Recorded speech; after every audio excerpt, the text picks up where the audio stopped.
having an echo. Let me just see. Oh, kama niko na mbili. Okay, just a moment. Okay, I think I'm now okay. Thank you, and I want to discuss something which happened yesterday. I want to discuss about the most useless politician in Kenya in our lifetime. Because actually, I have come to discover that in Kenya, we have useless politicians. It's only that we did not take it keen, but now it is provable. Yesterday, Kimani Ishongwa wa Kikuyu, who at one time, by the way, he was elected and opposed, he was in a very serious platform in Al Jazeera. And he was being interviewed by Hemedi. And I was so happy that even the external world knows that Mr. Ruto is the most unpopular leader we have in Kenya. And when you hear even the outside world talking negativity about a leader, you can tell Mr. Ruto to kiss goodbye a second time, because that is where negative energy starts. So for real, Mr. Ruto has destroyed his name, and I was seeing it as Hemedi was interviewing Kimani Kimanongo. I think the issue of killing Gen Zs was beyond repair. Hiyo maneno ya kuua watoto, I think iliharibia watu sana. It was heavy. Even in the interview, Kimanongo alijaribu kudanganya. He tried to bring all the theories. It was impossible. And for sure, he has proven he is the most serious politicians in lie in Kenya, and the most useless one in Kenya. Listen a little bit. You hear how Emedi Hassan of Al Jazeera is introducing this interview, and you will understand that Mr. Ruto is cooked. Welcome. Kenyans are angry at their president.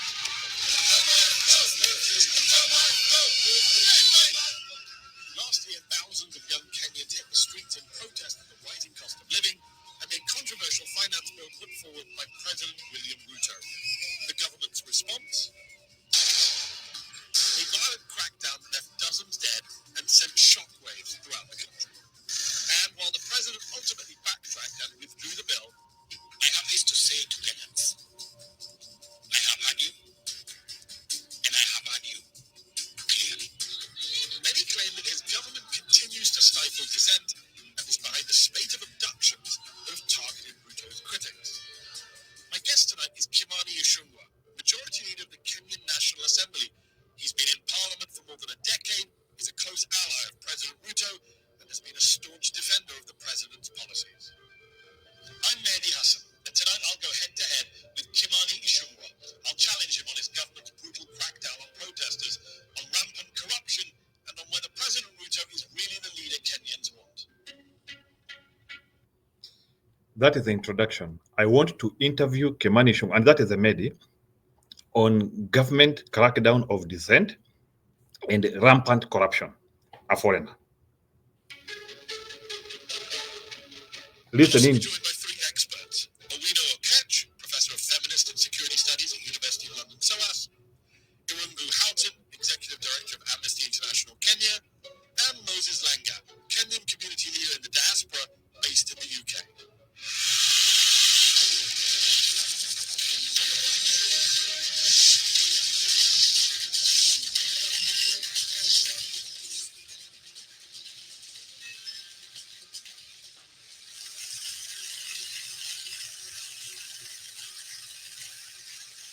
Kimani Ichung'wah, thank you so much for joining me here on Head to Head. You are the majority leader. Listen to the first question. You are a close ally and supporter of President William Ruto, who is super unpopular right now because he and you and your party haven't delivered for the people of Kenya. Your 2022 election manifesto made 281 promises. Can you tell our audience tonight how many of those have been fulfilled over the last 2.5 years? True, as you say. Wow. That is an international journalist. he seems so much acquainted. I think he did serious research. Hemedi started by asking Kimani Ichung'wah that Mr. Ruto is very unpopular and you are serving in a very unpopular government. Check. Number two, Ruto did 218 promises. I didn't know that. Hemedi told me. Actually, I didn't concentrate with Mr. Ruto manifesto, but Hemedi said Ruto promised 218 campaign promises. Check. I don't think there is anything which Mr. Ruto has achieved. I think Mr. Hemedi gave Kimani Ichung'wah a knockout at the start, in the beginning. So hata bila kuongea jamaa alikuwa ashagongwa knockout. One of the best introduction and a show of detail from a journalist or from a facilitator. I saw it yesterday. This was excellent. Like, he was on attack from the first statement. So true, so factual. No lies here. Let's hear how Kimani Ichung'wah defends his useless government about that question. Listen in. The perception out there is that the administration is quite unpopular, nothing uncharacteristic of any administration 2 years after an election, especially an administration that came into office in a backdrop of a very dilapidated economy with very many promises, as you said. But I can assure you that lying to foreigners. in due course, the implementation of a manifesto is page by page, chapter after chapter. But you haven't implemented. That's the sentence. It is being implemented. How many of the 281 promises? I won't give you a straight answer of 2 or 10 or 200, but I'll tell you. You're the first politician who said to me, I will not give you. He has refused to even state out of 218 campaign promises how many has Mr. William Ruto delivered. He knows it is zero. That is why he is saying, I don't want to get into the discussion of that. A journalist is asking you a question. How many campaign promises have you delivered? Mr. Ruto needs to be voted out. If these are the people who are trying to defend him in the international world. Kimani Ichung'wah had an opportunity to tell Kenyans the truth, explain the bottlenecks, but you cannot just come here and lie to a journalist who has done his due diligence properly. It is a shame, and actually Kimani Ichung'wah should lose his job. If Mr. Ruto cares about his welfare, not our welfare, I'm not talking about our welfare. We don't care what Mr. William Ruto thinks about us. We gave up with him, on him. We know that he cannot change Kenya. A man who is welcoming tourists, launching tourists, we give up on him. We believe he cannot change our nation, and our nation has to exist the way it is. In future, we will be able to get a leader. But these are people who are trying to propagate the government agenda. This is doom on explanation. This is doom on explanation. And Mr. Ruto is just on a path of self-extermination because of operating with people who cannot think beyond their nose. Listen in. Just bluntly. I can give you an answer. I've got the answer. It's 14 out of 281 promises. That means 95% of your promises have not been. Hemedi is saying Ruto has only achieved 14 out of 218 campaign promises. The worst delivery in human history. There is no any government in the world, including even failed ones, the Afghan ones, the Taliban ones. You cannot do 14 out of 218. That one is extremely unacceptable. And Mr. William Ruto, if he has only achieved 14 campaign promises out of 218, you will be voted out. No wonder there is so much problems in Kenya. No wonder there is so much devastation in the country. Nothing seems to stitch together. It's true. That's a foreigner saying, and I want to confirm again, due diligence was done on that question. Excellent, Mr. Hemedi. Go on. 2.5 years in. That is your number, maybe not mine. It's not my number, it's the number of Mizalendo, a non-partisan parliamentary monitoring organization in Kenya that tracks all parties. They're saying 14 out of 281. I mean, we can run through some of them. He's talking of reference. Give free internet and phone calls to Kenyans. He hasn't. He said he would start an inquiry into cronyism. He has not. He said he would ratify the International Convention Against Enforced Disappearances. He has not. I could go on and on. Kenyans are frustrated because they were lied to during the election campaign. Well, maybe as I told you, that Oh God. Hemedi has details. Now, it's no longer Kenyans saying that Kenyans have been lied to. It is now foreigners who have done their research and they have also agreed with Kenyans that Mr. Ruto cheated Kenyans. Oh my. Ruto, just retire, resign. There's no need of launching. Hiyo story ya kumi bila break, it cannot work. I think, sorry, hata ukichukua huyo raida yako, it cannot work. Kumi bila break cannot work with research. And I don't think you can be able to clean what the international world views you. I don't think you can clean this.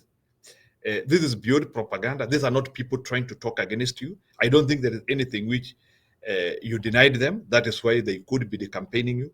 I think these people are just putting information in the platform as it has been availed to them and as they have researched. You can hear even they are referencing to some of the credible Kenyan institutions which research on issues. 14 campaign promises out of 218. That is zero delivery. Over 95% not delivered. I think Mr. Ruto is wasting Kenyans' time. If there's what I didn't know that our government was worse. I have been knowing things are not good, but this interview should actually make Kenyans more hungry and boil and actually ask for resignation or even for extermination of that government. This is unacceptable. I've never had such a low performing government in the history of the world. This is the first. And Kimani Ichung'wah had an objective of trying to define and show the direction where Mr. Ruto is going. He was unable. I think there was a burden of proof to on some things here on Bwana Ichung'wah, but it's unfortunate that he was unable to bring out the government as that machinery which has hope and they can actually deliver. Yes, it is possible you can do something in the next 3 years, but where is money? So blatant lies. Listen in. I want you here. I don't want to play the whole video because I think Mr. Kimani Ichung'wah is not a man worth listening. I think he just sold his soul to the devil, and we don't need to listen to him. He is defending the undefendable. So I want you to listen into some of his answers, and I now discuss the interview as I watched it, and as I summarize for you, and as I call it an analysis. Thank you. Perspective of Mzalendo, and that is the attack. Well, has he ratified the international convention against enforced disappearances? Ratified very many international conventions. Has he ratified the international convention against enforced? He said he would do it as soon as he comes to power. It's been 2.5 years. He could do it with a stroke of his pen. Why has he not done it? He is yet to ratify, but it is work in progress. Was there a timeline for its ratification, according to Mzalendo? Many things have timelines. He said he would do. He said he would do. He said he would do a public inquiry into cronyism within 30 days. Has he done it? Public inquiry? Yeah, a public inquiry just to establish the extent of cronyism, state capture, and make recommendations. Page 61 of your manifesto. Has he done it? It's been more than 30 days. It's been 2.5 years. I'll tell you, maybe if you read the NADCO report, there are recommendations on what is to be done on. Anyway, let me not go ahead and listening to Kimani Ichung'wah. I wanted you hear how Kimani Ichung'wah has no capacity to defend anyone. And Mr. Ruto, if these are your generals, you can kiss goodbye second term. You can kiss it goodbye. I don't think you can get it. This was the worst Kenyan representative anywhere in the world. He was not clear on anything. He did not explain anything. And he was not able to bring the matter. When you are asked about something and then you are asking about deadline, was there a deadline? You don't say that. You don't talk that. The most annoying thing on all this thing is that he is talking about NADCO. NADCO was an agreement between Mr. Ruto and opposition. We know very well those are things which cannot work. And I don't think NADCO should be referred as a working document in Kenya. It's so sad that he is now going to an international interview and he is referring to NADCO, which is a con document. NADCO was a con document to distract the opposition so that they don't cajole or they don't question the government. We know NADCO cannot be implemented. So he's talking of con documents here. So sad. So in a nutshell, Mr. Ruto government has lost credibility even in the international world, in the international community, and now it is open. It's not only even Al Jazeera who are trying to show these things. Occasionally, I'm also seeing another TV called First Post. I think it's an Asian TV, and I think Asians are doing an excellent job, especially to bring serious journalism, because some of these things, even our own media, legacy media, is not able to do that for fear of reproach. Uh, we don't have quite independent, other than people who can come here in social media and they talk about the chronism and the problems which Mr. Ruto is doing to the nation. So, talking by that, we can actually confirm that Mr. Ruto has knocked out himself from a contest of second term. This interview alone, I wish it could be interpreted in vernacular language so that a farmer in Embu, a chicken seller in Makueni, I wish this interview could be interpreted in languages which majority of Kenyans could actually understand. A Maasai farmer could understand. I want to tell you, we could actually do a lot of service to our country in terms of exposing such a deceit and some of these things which have not been happening in Kenya. From this interview, you can actually confirm that Mr. Ruto government will never achieve anything. I don't think they have capacity to even achieve a project. I don't think Mr. Ruto government has capacity to do a project. Yeah, I'm yet to see a project which they will come and call us and they tell us this project we are the people who have achieved. Entirely done from Kenyan money, taxpayers' money. I think, and then there is this crisis about Sudan, which he was also asked. Again, he was unable to mention that. Then you see, zile shida Ruto ako nazo sahi is government officials are not able to, is government officials are not able to explain issues well, and if they have to explain, they have to lie. Mr. Ruto himself is lying, and then from there, we also have a very tough natural and organic opposition, which is coming out in the courtesy of people like Wamunyoro, that is Rigathi Gachagua, Gen Zs, and independent media powerhouse, which is actually trying also to shape issues in Kenya. And I think that is what is trying now to build up. So I think if we analyze in all the matters and what is happening in our country, I don't think the 2027 election will be highly polarizing. I think Kenyans will be able to agree quickly on issues and matters because I think it has now been identified that Mr. Ruto has no footing in the leadership and he cannot be able to stabilize Kenya. You know what happens immediately you win an election or you become a president? You have to walk on the path of delivering your campaign promises very fast as you also seek to stabilize the country.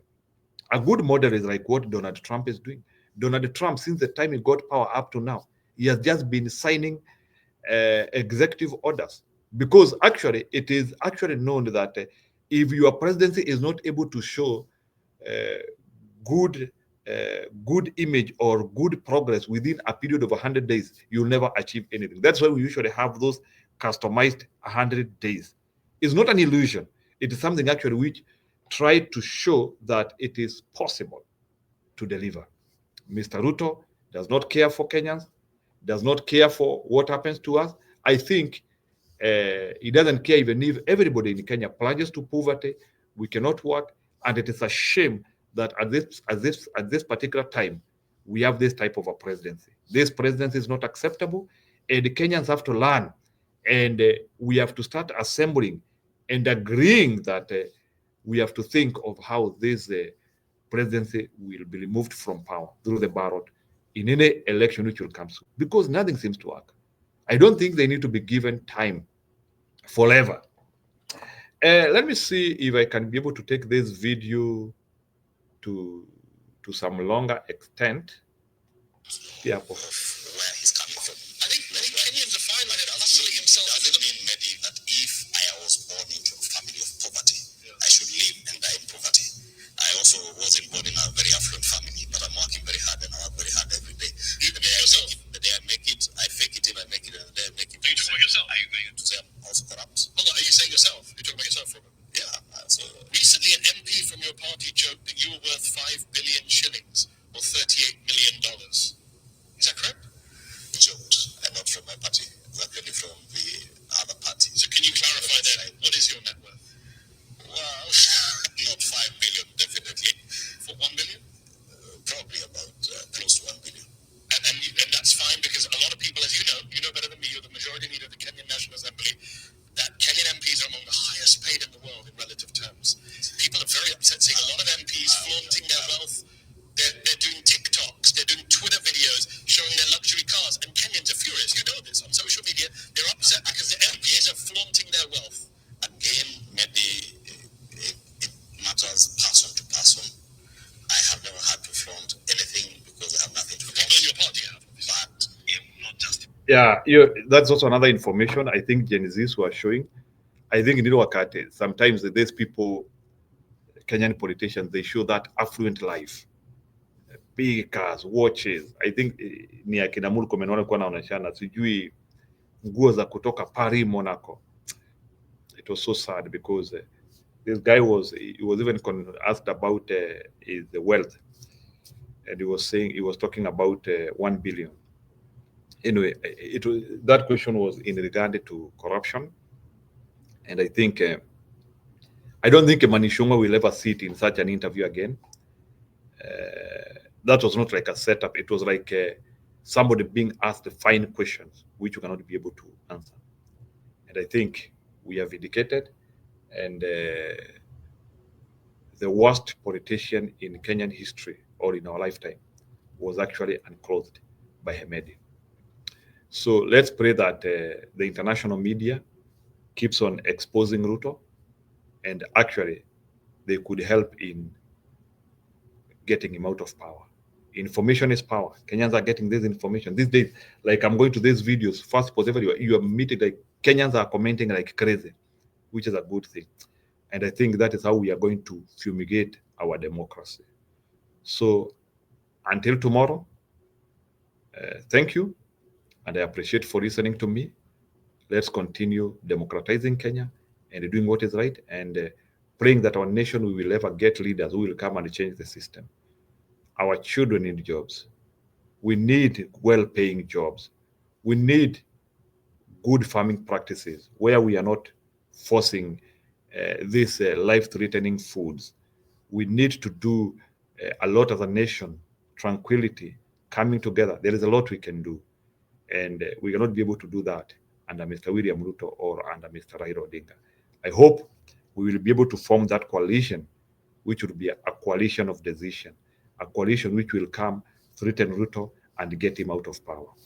Thank you.